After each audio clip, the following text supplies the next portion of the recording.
El ministerio de Pablo y el nuestro es el título que le he puesto al sermón el día de hoy.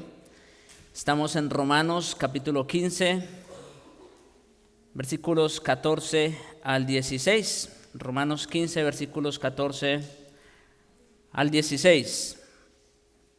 Leo para ustedes la palabra bendita e inerrante del Señor.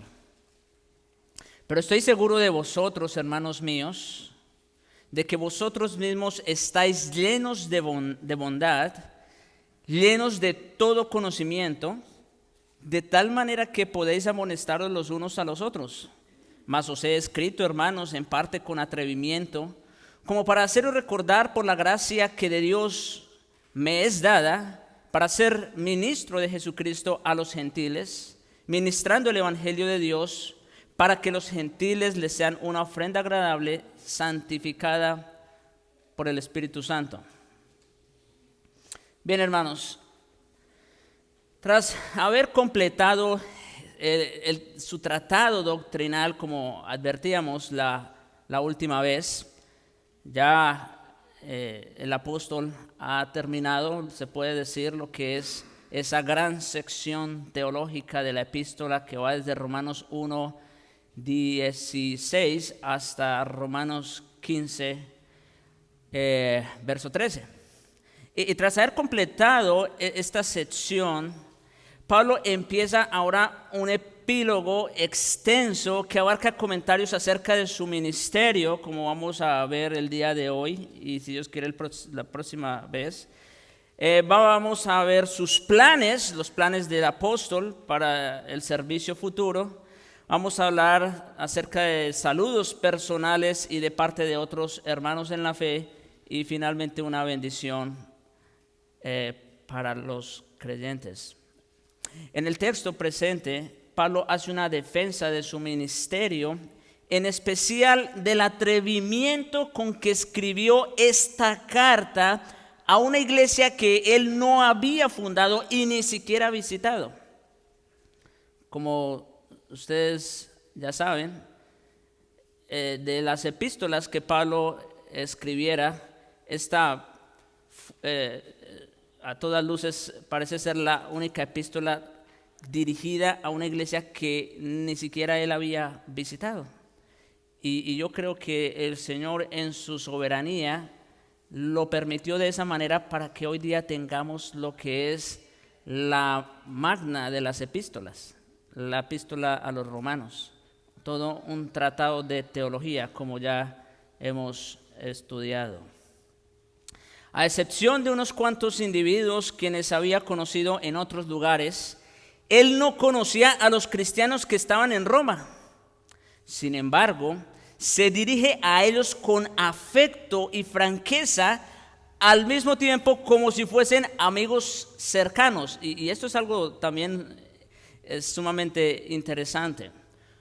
¿Cómo alguien puede tener confianza con alguien que ni siquiera ha visto en su vida? ¿No es cierto? Bien, hermanos, eso es gracias a que todos los creyentes, y estoy refiriéndome a la iglesia universal, no solo local, sino a la iglesia en un sentido universal, todos estamos unidos por la misma sangre, por el mismo Espíritu, por el mismo Dios y Padre, como dice Pablo en Efesios 4. De manera que, aunque ustedes no lo sepan, ustedes tienen hermanos en Colombia, en México, en Dominicana y en muchos otros lugares del mundo. Y ustedes, por ser parte de ese mismo cuerpo, yo sé que ustedes se sienten con confianza de dirigirse a cualquiera de ellos. Bueno, aquí ustedes pueden ver cuando hermanos que vienen de otras partes nos visitan, ¿no? Y cómo ellos también se sienten entre nosotros, como si nos conociéramos de toda la vida. En fin, es en parte así como se sentía el apóstol al escribir esta epístola. Porque entre otras cosas, el apóstol les confronta, como vamos a ver en un momento, solo para mencionar, el apóstol les confronta con de nuevo muchas cuestiones cruciales a estos creyentes en Roma. El apóstol había esperado por mucho tiempo visitarles en persona con el fin de ministrarles y recibir ánimo mutuo. Y ahora parecía que ese deseo al fin se cumpliría durante su anticipada permanencia en Roma en su camino hacia España, como dice Romanos 15:24. Y puesto que Pablo ha hablado hasta aquí con mucho ímpetu, él no quiere poner en peligro su relación personal con la iglesia de Roma, dando la impresión de ser insensible, presumido o falto de amor. No, para nada. Sí, porque, como digo, ahorita solamente les voy a recordar, ya eso lo vimos a lo largo de la epístola, pero vamos a ver unas cuantas exhortaciones que el apóstol les hace a estos hermanos, y uno pudiera pensar, bueno, este hombre con qué atrevimiento se pone a decir eso si ni siquiera los conoce en persona. Bien, entonces es por eso que al defender su atrevimiento, el apóstol empieza primero elogiando el ministerio de los creyentes en Roma. Eso es lo primero que vamos a ver, para luego explicar su propósito al escribir esta carta y finalmente exponer su autoridad ministerial. Esas son tres cosas importantes que vamos a ver el día de hoy: el elogio a los creyentes en Roma, el propósito de Pablo al escribir esta carta y la autoridad con la que lo hacen. Entonces, en primer lugar, elogio a los creyentes en Roma, versículo 14. Pero estoy seguro de vosotros, hermanos míos, de que vosotros mismos estáis llenos de bondad, llenos de todo conocimiento, de tal manera que podéis amonestaros los unos a los otros. En este contexto, cuando Pablo se dirige a sus lectores como hermanos míos, esta alusión no solo indica su reconocimiento de que ellos eran salvos, sino también maduros. Sí, como vamos a ver en un momento. No solo eran creyentes, sino que eran maduros. Al principio de la carta, él agradeció a Dios por su fidelidad, como dice en Romanos 1:8, la cual se divulga por todo el mundo. O sea, que aunque Pablo no los conocía personalmente a la mayoría de ellos, era evidente, como vimos en la clase dominical, lo que Santiago dice acerca de la verdadera fe, ¿no es cierto? Porque dice, de tal manera que su fe se divulga por todo el mundo. O sea, que era bien conocida la iglesia de Roma. El apóstol pasa ahora a reconocer de nuevo que es un hecho por completo, aparte de su influencia, o sea, de Pablo, que los creyentes romanos estaban llenos de bondad, llenos de todo conocimiento, de tal manera que se podían amonestar los unos a los otros. Solo hubo otra iglesia que recibió elogios tan elevados por parte del apóstol, y fue la de Tesalónica. Ustedes pueden ver eso en 1 Tesalonicenses 1, versículos 2 hasta el 10. No vamos a ir allá. Ahora, este elogio podemos dividirlo, seccionarlo en tres partes. El primer elogio consistió en reconocer que ellos estaban llenos ¿de qué? De bondad, que tenían una vida y un carácter moral muy elevados. Eso es la bondad. Cuando uno dice de alguien que es bueno, es porque se caracteriza por tener una moral muy elevada, por ser una persona muy agraciada, en fin, entre muchas otras virtudes, que tiene un muy buen carácter. Y eso es lo que Pablo parece estar diciendo de los hermanos aquí en Roma. Ahora, hay que decir, como Pablo aclara en Gálatas 5, 22 al 23, que toda virtud es fruto del Espíritu Santo, ¿no es cierto? De hecho, si ustedes van a Gálatas, va a ver que la bondad explícitamente es fruto del Espíritu Santo. Así lo dice. Y el Espíritu Santo, mis hermanos, solo puede llevar fruto en la vida de creyentes que, así como los de Roma, se someten a su voluntad y poder divinos. Claro, otra vez, esto es una obra del Espíritu Santo que los capacita para que sean de esa forma. Ellos no eran perfectos, eso no está diciendo el apóstol, pero tampoco eran deficientes en su vida espiritual. Aquellos creyentes en realidad aborrecían el mal y amaban la justicia, pero no solo eso, sino que también vivían conforme a esa actitud piadosa. O sea, ellos no solo tenían el conocimiento de una sana doctrina, sino que ellos lo ponían en práctica. Por medio de su bondad moral estaban dando evidencia abundante de su transformación espiritual y de las buenas obras en las cuales Dios ordena andar a los creyentes. Por eso les dije, ellos parecían ser una muestra muy clara de lo que Santiago nos enseña en su capítulo 2, de una fe verdadera. El apóstol podía decir sobre ellos lo que dijo de los colosenses en el capítulo 1, versículos 3 al 6. Siempre orando por vosotros, damos gracias a Dios, Padre de nuestro Señor Jesucristo, habiendo oído de vuestra fe en Cristo Jesús y del amor que tenéis a todos los santos. Y más adelante dice que ha llegado hasta vosotros, así como a todo el mundo, y lleva fruto y crece también en vosotros desde el día que oísteis y conocisteis la gracia de Dios en verdad. Eran hermanos, no solo creyentes, sino maduros, llenos de bondad. Pero ese no es el único elogio que hace de ellos. En segundo lugar, Pablo elogió a la iglesia de Roma porque allí los hermanos también estaban llenos ¿de qué? De todo conocimiento. De todo conocimiento. Por supuesto, no está hablando de amplitud de conocimiento humano. No, cuando dice allí de todo conocimiento, no es que ellos tenían conocimiento de todas las ciencias, de todas las ramas del saber, no. Sino que se está refiriendo de manera puntual al conocimiento profundo de la verdad de Dios en el Evangelio de Jesucristo. Estaban llenos del conocimiento del Evangelio. Los creyentes en esta iglesia tenían doctrina sana y estaban en el camino correcto para llegar a alcanzar, como dice Pablo en Colosenses 2, versículos 2 y 3, alcanzar todas las riquezas de pleno entendimiento a fin de conocer el misterio de Dios el Padre y de Cristo, en quien están escondidos todos los tesoros de la sabiduría y del conocimiento. ¿Sí?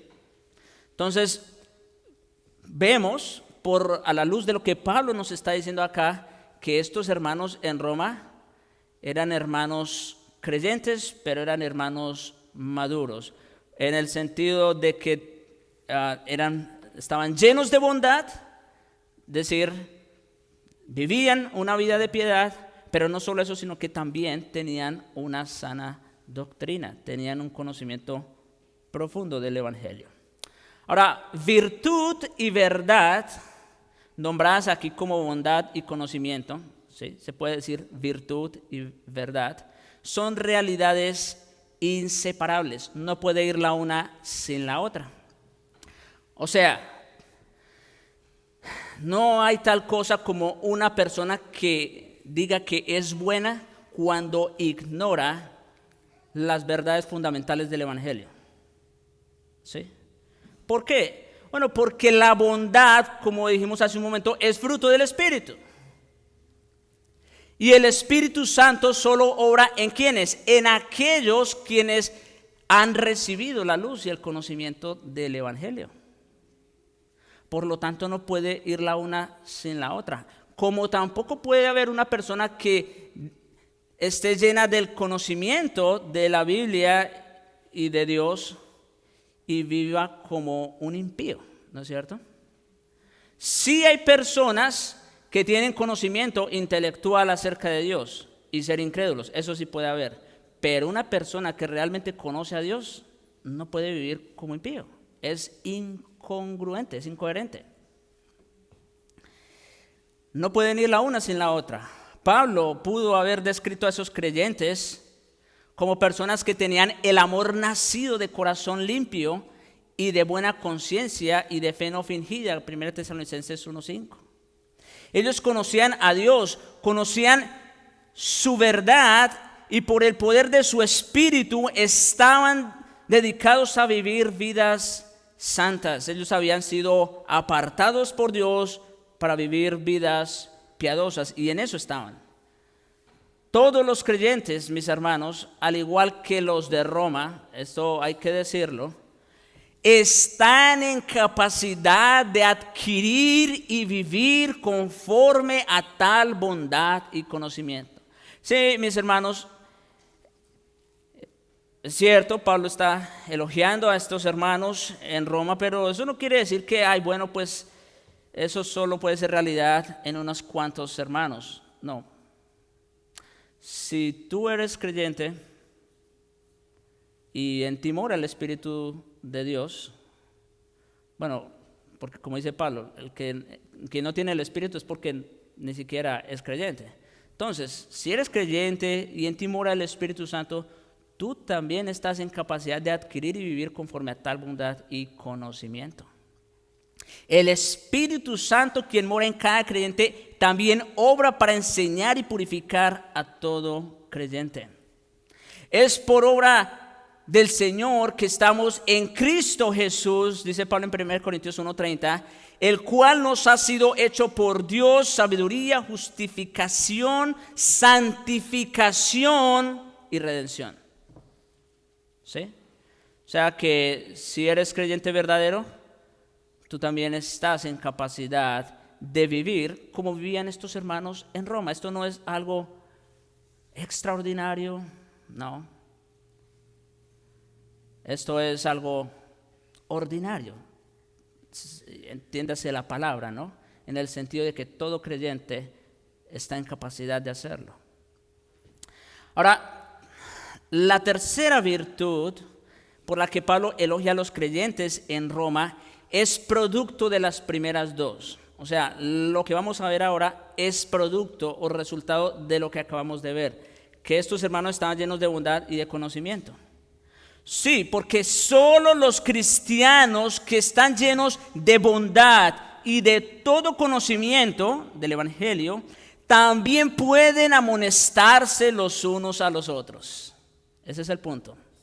Solo los que están llenos de bondad y de todo conocimiento pueden amonestarse los unos a los otros.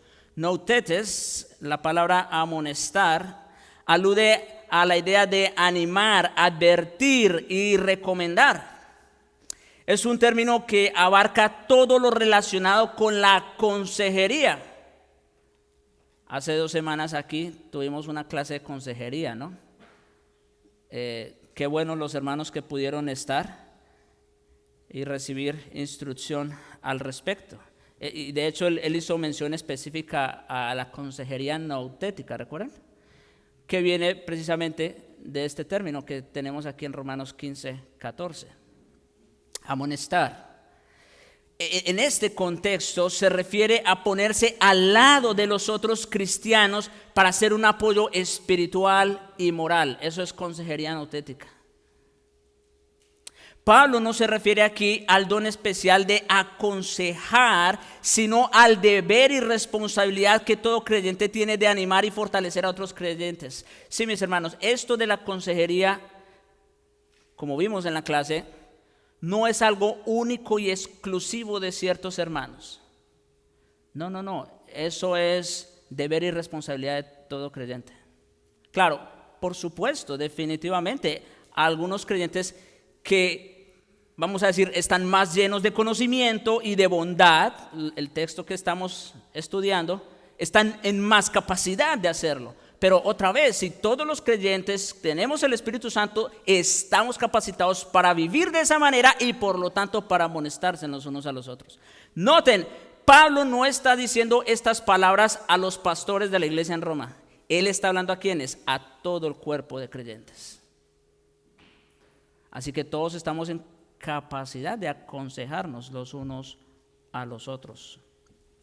Pablo subrayó esa misma verdad general en su carta dirigida a Colosas, en capítulo 3, versos 12 al 16, vestidos pues como escogidos de Dios, santos y amados, de entrañable misericordia, de benignidad, de humildad, de mansedumbre, de paciencia, virtud, ¿no es cierto? La bondad, llenos de bondad, paciencia, soportándoos y perdonándoos unos a otros si tuviere queja contra otro, de la manera que Cristo os perdonó, así también hacedlo vosotros, y sobre todas las cosas, vestíos de amor, virtud, que es el vínculo perfecto. Pero no se queda ahí. Luego dice, la palabra de Cristo, más adelante, la palabra de Cristo more en abundancia en vosotros. En otras palabras, Pablo está exhortando a los creyentes en Colosas a que estén llenos de bondad y de todo conocimiento. ¿Sí se dan cuenta? Es exactamente lo mismo que de lo cual está elogiando a los romanos. Bondad y conocimiento. La palabra de Cristo more en abundancia. Y luego, ¿para qué? Aquí viene la tercera virtud. Enseñándoos y exhortándoos unos a otros en toda sabiduría. Ese es el resultado de que los creyentes estén llenos de bondad y de todo conocimiento. Que pueden estar en capacidad de amonestarse los unos a los otros en amor. Cuando tenemos como fruto del Espíritu la bondad, el amor, el perdón, la misericordia y la palabra de Dios gobierna nuestros corazones, su Espíritu Santo nos hace ricos en la sabiduría verdadera y nos prepara con el fin de amonestarnos los unos a los otros para enseñarnos y ayudarnos unos a otros en el recorrido del camino recto. O sea, que esto tiene un propósito, ¿no es cierto? El hecho de estar llenos de bondad y de todo conocimiento tiene un propósito, que podamos amonestarnos, que podamos aconsejarnos los unos. Y miren, mis hermanos, esto es bien importante. ¿Dónde sí, en un momento lo voy a mencionar, pero ¿dónde se da esta consejería nautética? ¿Dónde se da esta amonestación? ¿Dónde se puede dar este acompañamiento? Sino en el cuerpo de la iglesia local. Pero ¿qué hay si un hermano dice, bueno, pues está bien, yo los escucho por internet? Sí, el problema es que allá tú no vas a tener oportunidad de amonestar a otro hermano, ni otro hermano va a poder amonestarte a ti. Ese no es el principio establecido por Dios para la iglesia. No, ese no es el modelo. Es obvio que algunos cristianos tienen dones únicos para animar y aconsejar a otros, así como algunos tienen dones y habilidades especiales en otras áreas del ministerio. Pablo aclaró en Romanos 12:6 que teniendo diferentes dones, según la gracia que nos es dada, deben usarse conforme a la medida de la fe. Lo que ahora amplía aquí en este versículo 14 de Romanos 15 es que a través de su palabra y su Espíritu Santo, Dios había provisto a la iglesia en Roma y siempre está dispuesto a proveer a toda congregación local piadosa de creyentes todo lo necesario para vivir con fidelidad, eficacia y regocijo para Él. Así como el Espíritu Santo había capacitado a estos hermanos en Roma, lo sigue siendo el día de hoy. Lo sigue siendo. En lo que insiste el apóstol es que aparte de los dones particulares del Espíritu, todos los cristianos fieles han sido equipados por Dios para amonestarse los unos a los otros a medida que surgen entre ellos oportunidades para hacerlo. Y yo sé que pareciera algo muy obvio, pero aquí la idea es amonestarse los unos a los otros, no los unos contra los otros. ¿No es cierto? Porque una cosa es la amonestación, el consejo, la exhortación en amor para edificación, y otra cosa es la hipercrítica para destrucción. Eso es diferente. Por eso, como Pablo dice en Gálatas 6:1, y así concluyo esta parte, hermanos, si alguno fuere, noten, esto es a medida que surgen oportunidades para hacerlo. ¿Cuándo son las oportunidades? ¿Cuándo hay oportunidad para amonestar a un hermano? Pablo nos dice en Gálatas 6:1, hermanos, si alguno fuere sorprendido en alguna falta, pero si no se congrega, ¿cómo vamos a saber? ¿Se dan cuenta de la importancia de congregarnos, hermanos? Es sumamente relevante. Si alguno fuere sorprendido en alguna falta, vosotros que sois, ¿qué? Espirituales. ¿Ven que no hay tal cosa como creyente carnal? No. Todos los creyentes son espirituales. Sí o sí. Si no es espiritual es porque no tiene el espíritu y por lo tanto no es creyente. Pero todos los creyentes son espirituales. Claro, unos más maduros que otros, pero todos.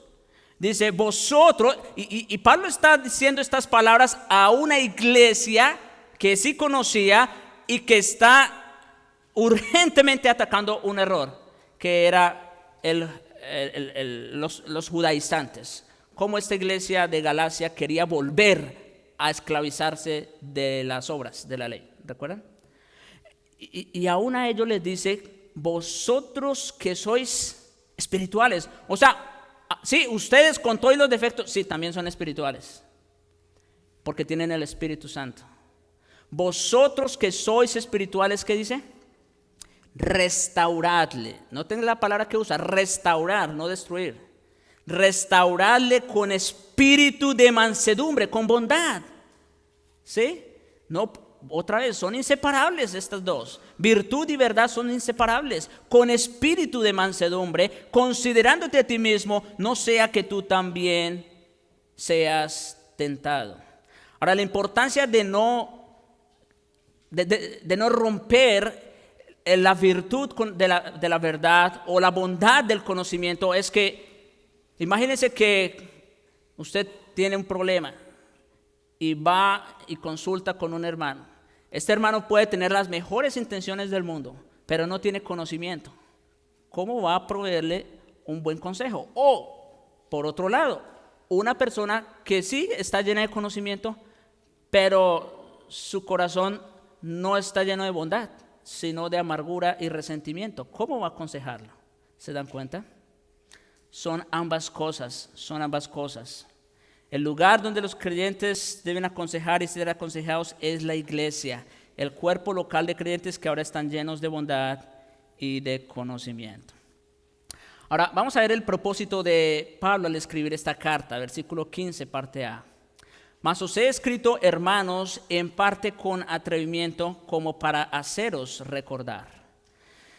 Después de esa breve pero afectuosa congratulación, Pablo empieza la defensa de su atrevimiento que tuvo al escribir esta carta, la cual podría haber sido considerado como presuntuoso por parte de algunos lectores. Por eso Pablo les dice, mas os he escrito, hermanos, en parte con atrevimiento, como para haceros recordar.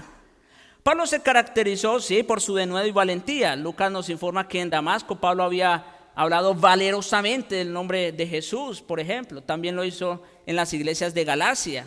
Y lo mismo hizo en la sinagoga en Éfeso, que habló con denuedo y se mantuvo durante 3 meses discutiendo y persuadiendo acerca del reino de Dios. Todo esto está en el libro de los Hechos. Pero noten, el énfasis está en que Pablo les escribe esta carta como para haceros recordar. Y aquí es lo importante. Estos hermanos, él ya ha dicho que estaban llenos de bondad y de todo conocimiento. Pregunta, y dijimos que esto es algo que también puede ocurrir en todos los creyentes. Pregunta, si estos hermanos estaban llenos de bondad y de todo conocimiento, ¿acaso era necesario entonces que Pablo les escribiera para otra vez decirle lo que ellos ya sabían? Miren, mis hermanos, esto es muy importante porque hay personas que piensan, que creen, que como ya se la saben de todas, aunque no sepa mucho, entonces pues, ¿usted quién es para que venga a decirme a mí? ¿Sí o no? Lamentablemente, así ocurre. Eso se llama orgullo. orgullo en su más baja manifestación. O sea, Pablo, aún sabiendo que estos hermanos estaban llenos de bondad y de todo conocimiento, no por eso, entonces, bueno, ustedes ya están bien, mejor no les escribo, voy a escribirle a otros que sí ocupen una carta. No por eso dejó de escribirles, ¿se dan cuenta? No por eso.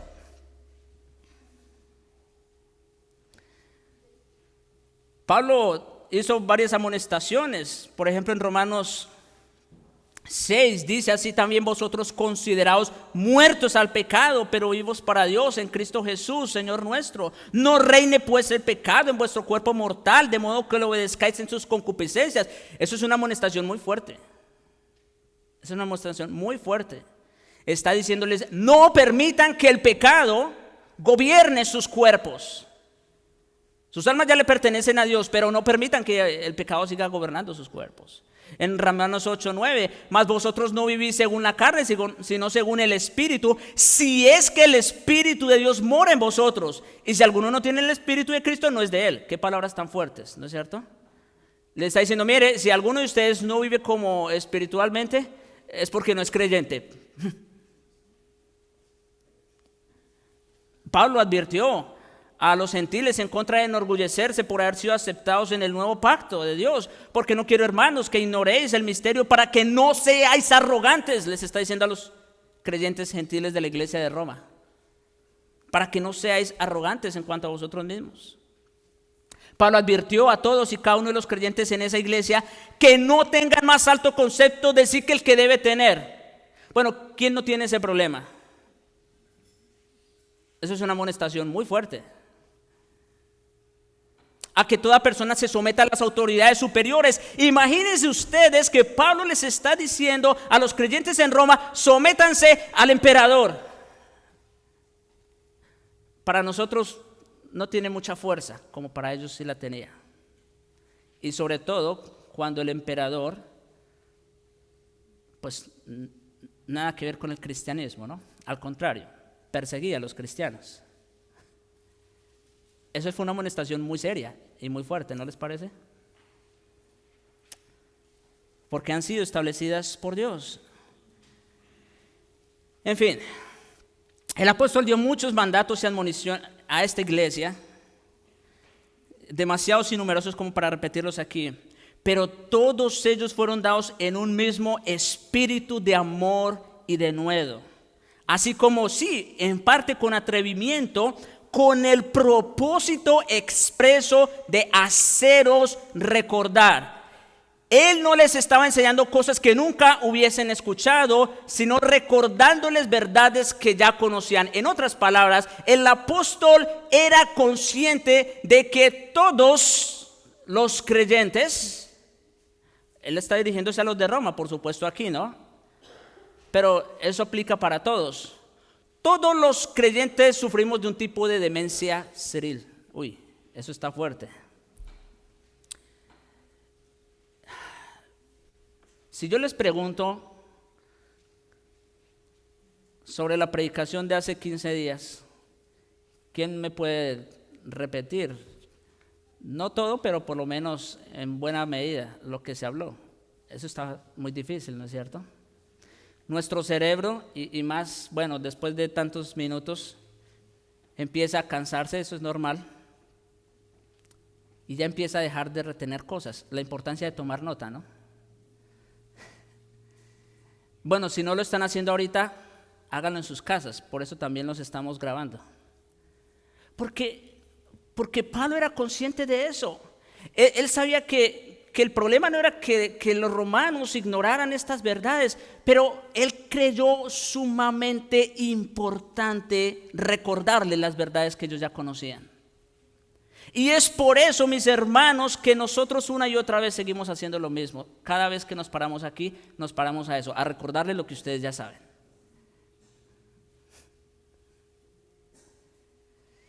No les habló de una manera enérgica, porque esos creyentes fuesen indoctos o inmaduros, sino por el contrario, debido a que eran fuertes y estaban bien equipados en su vida espiritual.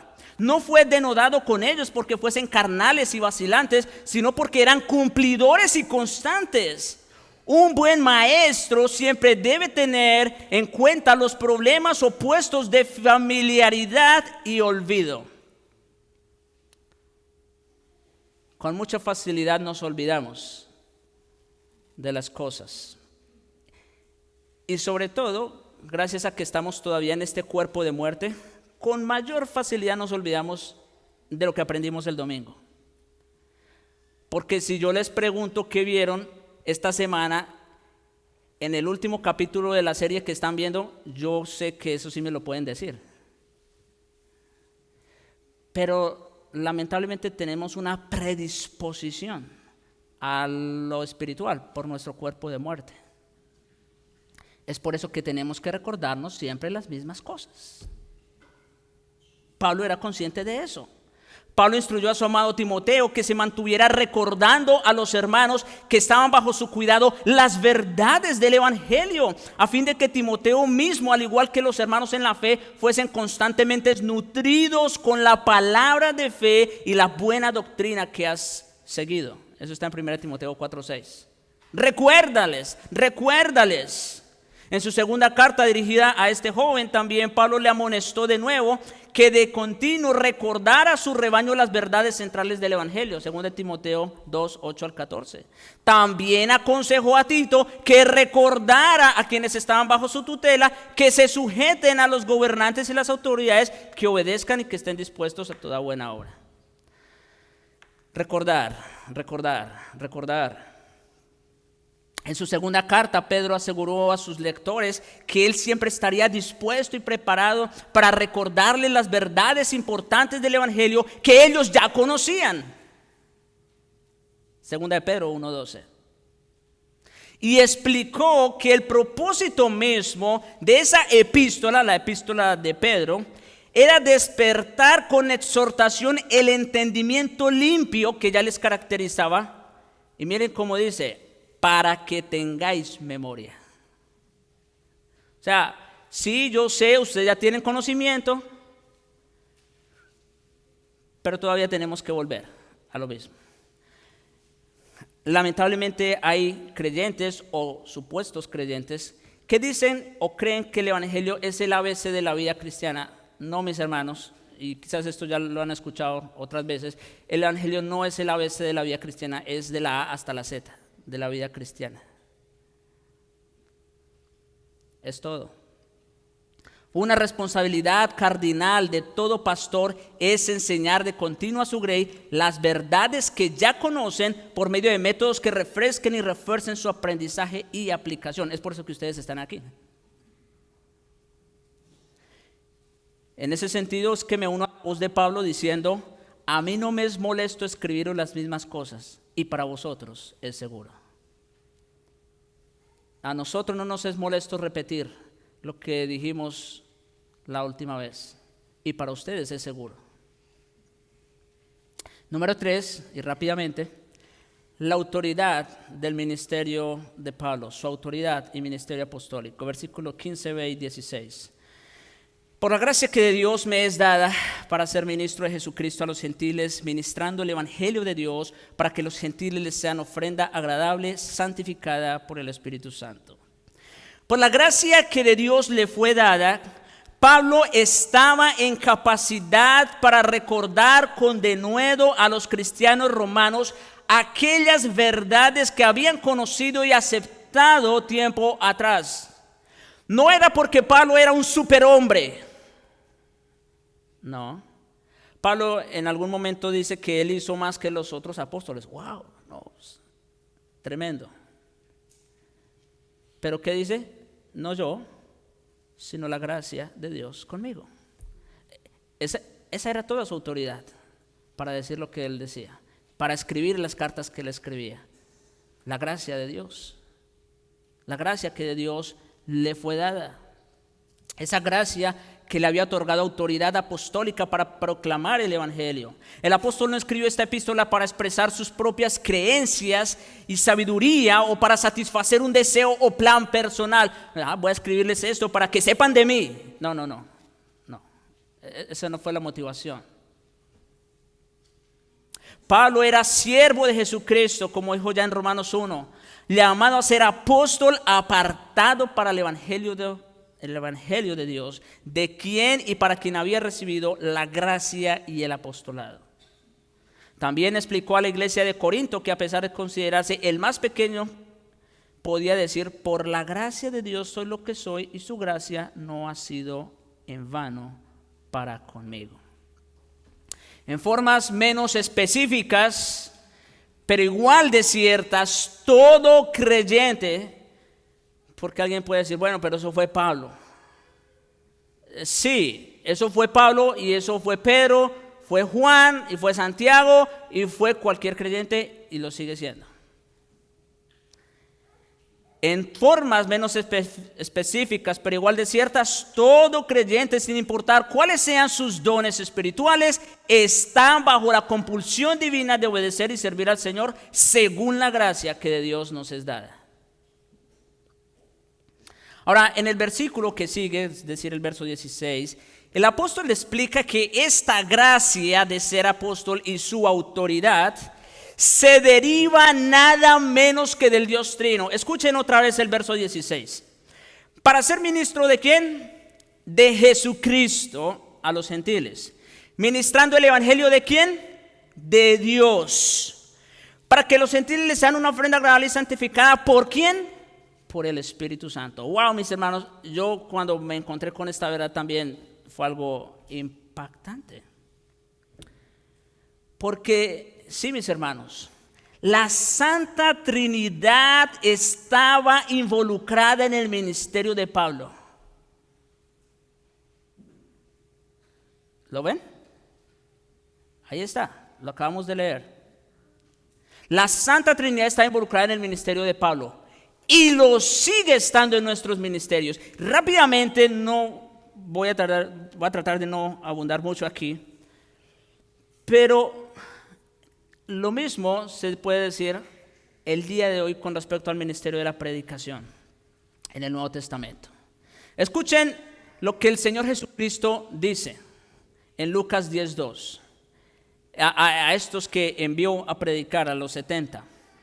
Y les decía: la mies a la verdad es mucha, mas los obreros pocos. Por tanto, rogad al Señor de la mies. Noten, el Señor Jesucristo no está diciendo, díganme a mí. ¿Está diciendo quién?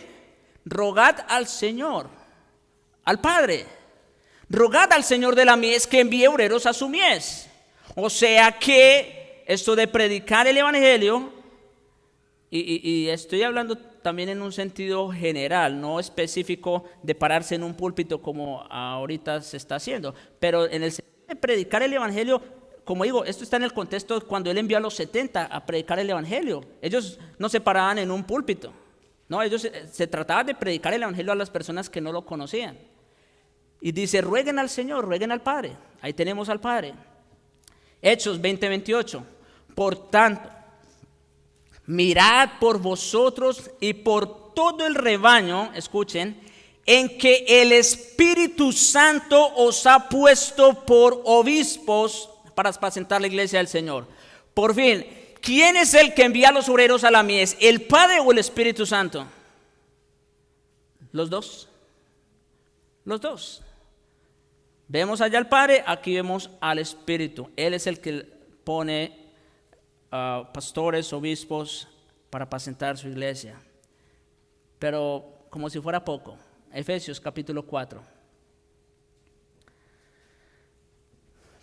Pero a cada uno, versículos 7 y 8, pero a cada uno de nosotros fue dada la gracia conforme a la medida del don de Cristo. Noten, el origen en dónde está, en la gracia de Dios. Cada uno de nosotros nos fue dada la gracia conforme a la medida del don de Cristo, por lo cual dice, y este texto es importante: Subiendo a lo alto, llevó cautiva la cautividad y dio dones a los hombres. ¿Qué hacían los reyes en la antigüedad cuando ellos ganaban la guerra y conquistaban un lugar, una ciudad? Tomaba el botín y lo repartía, ¿no es cierto? Lo repartía con sus oficiales, con aquellos que fueron participantes de esta victoria. ¿Sabe qué hizo el Señor Jesucristo cuando Él vino? Hizo exactamente lo mismo. Vino, venció la muerte y al que tenía el poder de la muerte. Y cuando dice el texto aquí que llevó cautiva la cautividad, esa palabra cautividad en realidad se está refiriendo a los cautivos, a los que éramos cautivos del enemigo. ¿Y qué hizo el Señor? Tomó a esos cautivos y de entre esos cautivos que ahora son cautivos de Cristo, ahora Él repartió dones. En otras palabras, repartió el botín. ¿Y cómo lo repartió? Dando dones a los hombres. Ahora, ¿cuáles son esos dones? Versículo 11, ahí está claro. Y Él mismo, ¿quién? Jesucristo. Él fue el que ganó, el que venció y el que repartió el botín. Ahora, ¿de qué se trata el botín? Y él mismo constituyó a unos apóstoles, a otros profetas, a otros evangelistas, a otros pastores y maestros. O sea que Jesucristo es quien constituye pastores, maestros en la iglesia. Entonces, miren, tenemos al Padre, tenemos al Espíritu y tenemos al Hijo. ¿Se dan cuenta? La Santa Trinidad está involucrada también en nuestro ministerio actual. Al igual que Pablo, nuestra autoridad y la gracia que recibimos para predicar el Evangelio se deriva del Dios Trino. No, mis hermanos, yo sé que ustedes lo saben, pero se lo recuerdo. No estamos aquí porque somos mejores que ustedes, para nada. Es únicamente gracias a la gracia y a la misericordia de Dios para con ustedes, que de entre todos esos cautivos, Él ahora tomó a unos de esos cautivos y los dio como dones a la iglesia. Eso es lo que somos nosotros, más nada. Nosotros simplemente somos un don de Dios para el bienestar de la iglesia. Como dice en Efesios 4, a fin de perfeccionar a los santos para la obra del ministerio, para la edificación del cuerpo de Cristo. Pero hay más, mis hermanos, antes de terminar. Para ser ministro, leo el verso 16 otra vez. Para ser ministro de Jesucristo a los gentiles, ministrando el Evangelio de Dios para que los gentiles les sean una ofrenda agradable santificada por el Espíritu Santo. La Biblia de las Américas traduce la segunda parte del verso diciendo, ministrando a manera de sacerdote el Evangelio de Dios. Y es que, mis hermanos, el término griego que se traduce aquí como ministro, el que Pablo está empleando, de que él fue hecho ministro de Jesucristo para ministrar el Evangelio de Dios, es ese término liturgos. Era un término que se aplicaba en general a servidores públicos y oficiales. Lo vimos en Romanos 13 cuando hablamos de que los gobernadores, aun sin ellos saberlo, son liturgos, son servidores de Dios o ministros de Dios. Sin embargo, en el Nuevo Testamento esta palabra se emplea con mayor frecuencia para referirse a personas que sirven a Dios y en alguna forma de culto público de adoración.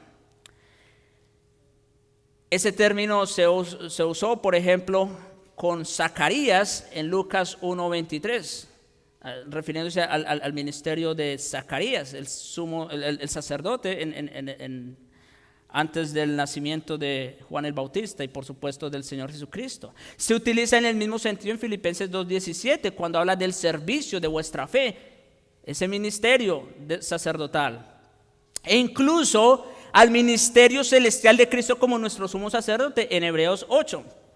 Así que ese es el término que Pablo está empleando aquí, que él está ministrando el Evangelio de Dios como si fuera un sacerdote. Ahora, Pablo no heredó un oficio sacerdotal por nacimiento, no, sino que fue un sacerdote en el mismo sentido en que todos los cristianos son sacerdotes, solo que en una dimensión un poco mayor. Durante sus viajes misioneros, por ejemplo, Pablo acostumbraba a empezar su ministerio predicando el evangelio en alguna sinagoga o un grupo informal de judíos. Ustedes recordarán, como fue el caso de Lidia y las mujeres que aparecen allí en Hechos 16:13. Pablo fue usado por Dios para traer a Cristo a algunas de esas personas, pero su llamado especial fue ser ministro a manera de sacerdote para los gentiles. En ese sentido, el apóstol fue un sacerdote. Ahora, ¿cuál era la función principal del sacerdote bajo el antiguo pacto? Y ahorita van a ver por qué me detuve aquí a explicar este punto. ¿Cuál era la función principal del sacerdote bajo el antiguo pacto? Bueno, interceder por el pueblo ante Dios por medio de sacrificios. De esa manera se aplacaba la ira del santo Dios y el pueblo era acepto como una ofrenda agradable. ¿No es cierto? Esa era la función principal del sacerdote, interceder por el pueblo ante Dios.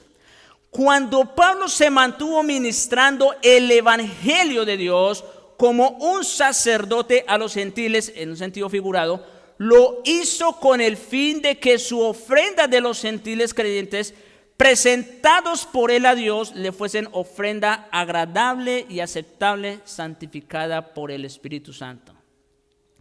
En otras palabras, en cumplimiento fiel de su llamado apostólico, especial y único, la ofrenda suprema de Pablo a Dios era una gran multitud de gentiles quienes, habiendo escuchado el evangelio de Dios, en virtud del poder del Espíritu Santo, habían sido santificados y aceptos para tener comunión con el Padre. Es en ese sentido que Pablo ministró el evangelio de Dios a los gentiles, como una especie, un tipo de sacerdote, de tal manera que todos aquellos que habían escuchado el evangelio de parte de Pablo y creían, respondían en fe, ellos todos eran como una ofrenda presentada ante el Padre. Y aquí, y con esto vamos a ir cerrando, y a modo de aplicación, bajo el nuevo pacto, mis hermanos, bajo el nuevo pacto, todos los creyentes, en virtud de su unión con Cristo, son sacerdotes reales. Esto es importante. Tú eres creyente, tienes el Espíritu Santo, tú también eres un sacerdote, y un sacerdote real. Y esto implica al menos tres cosas, como les digo, esto ya a manera de aplicación. Primero, los sacrificios que estamos llamados a ofrecer ya no son de animales, porque Cristo, nuestra Pascua, ya fue ofrecido una vez y para siempre. Nosotros, dice Pedro en su primera carta, capítulo 2, verso 5, nosotros también como piedras vivas estamos siendo edificados como casa espiritual y sacerdocio santo para ofrecer sacrificios espirituales aceptables a Dios por medio de Jesucristo. Esos son los sacrificios que ahora nosotros como sacerdotes presentamos. Sacrificios espirituales aceptables a Dios por medio de Jesucristo. O, en otras palabras, por si todavía no queda claro, Romanos capítulo 12, verso 1, ya lo vimos. Así que, hermanos, os ruego por las misericordias de Dios que presentéis vuestros cuerpos a Dios en sacrificio vivo, santo y agradable a Dios, que es vuestro culto racional. Esos son los sacrificios que ahora nosotros como creyentes estamos llamados a ofrecer. Nuestros cuerpos a Dios. Nuestros cuerpos en sacrificio vivo, santo y agradable. Segunda implicación, ejercemos una función sacerdotal cuando llevamos otras personas a la presencia de Dios. Mire cómo dice 1 Pedro 2:9, que nosotros ahora somos linaje escogido, real nación santa, ¿verdad? Pero dice, real sacerdocio, pueblo adquirido por Dios. ¿Para qué? ¿Con qué fin? ¿Cuál es el propósito de ese sacerdocio del cual somos parte? Para que anunciemos, para que proclamemos las virtudes de aquel que nos llamó de las tinieblas a su luz admirable. Al igual que Pablo, todo creyente que sea usado por Dios como un instrumento clave para ganar un alma para Jesucristo, se encarga de presentar a esa persona convertida, sea judío o gentil, como una ofrenda sacerdotal delante del Señor. Yo no sé si lo habían visto antes, pero esto es sumamente interesante. Cuando usted y yo predicamos el Evangelio y esa persona, por la gracia de Dios, responde en fe, usted y yo lo estamos presentando delante del Señor como una ofrenda de olor fragante. Y en tercer lugar, tercera implicación, la iglesia entera es un sacerdocio de creyentes en el sentido de que no tenemos que acudir a un mediador humano, hago énfasis ahí, humano, para alcanzar a Dios por medio de él. Porque Dios es nuestro propio Padre Celestial con quien estamos en capacidad de tener comunión y compañerismo directo. Sí, mis hermanos, ya no tenemos necesidad de intermediarios. Como dice Hebreos 10, versos 19 al 22, así que hermanos, teniendo libertad para entrar en el lugar santísimo. Wow, esto es algo único y esto es algo sumamente especial, que bajo el antiguo pacto de ninguna manera se podía. ¿Saben qué pasaba? Una persona que no fuera el sumo sacerdote en el momento que debía hacerlo y bajo los términos en que debía hacerlo. ¿Sabe qué pasaba con una persona que entraba al lugar santísimo? Inmediatamente era consumida, moría de insofacto. Y ahora, bajo el nuevo pacto, viene el Espíritu y nos dice: hermanos, teniendo libertad para entrar en el lugar santísimo, por la sangre de Jesucristo, por el camino nuevo y vivo que Él nos abrió a través del velo, esto es de su carne, y teniendo un gran sacerdote sobre la casa de Dios, acerquémonos con corazón sincero. Y yo pregunto si estamos aprovechando esta enorme oportunidad, este enorme privilegio que tenemos de entrar a ese lugar y tener comunión plena con el Padre. Bien, mis hermanos, estas son las 3 implicaciones de que nosotros ahora somos sacerdotes reales. Como les dije, ya no son sacrificios de animales, son sacrificios espirituales, nuestros cuerpos, presentarlos a Dios. Cada vez que predicamos el Evangelio, en segundo lugar, y alguien se convierte, lo estamos presentando como una ofrenda agradable a Dios. Y en tercer lugar, ya no necesitamos intermediarios para acercarnos a Dios. Nosotros tenemos acceso libre y directo 24/7. Acerquémonos con confianza al trono de la gracia. Hay tanto que decir, hay tanto que abundar, no voy a decir más. Que el Señor bendiga su palabra en nosotros y que pueda traer convicción en nuestras conciencias. Oremos.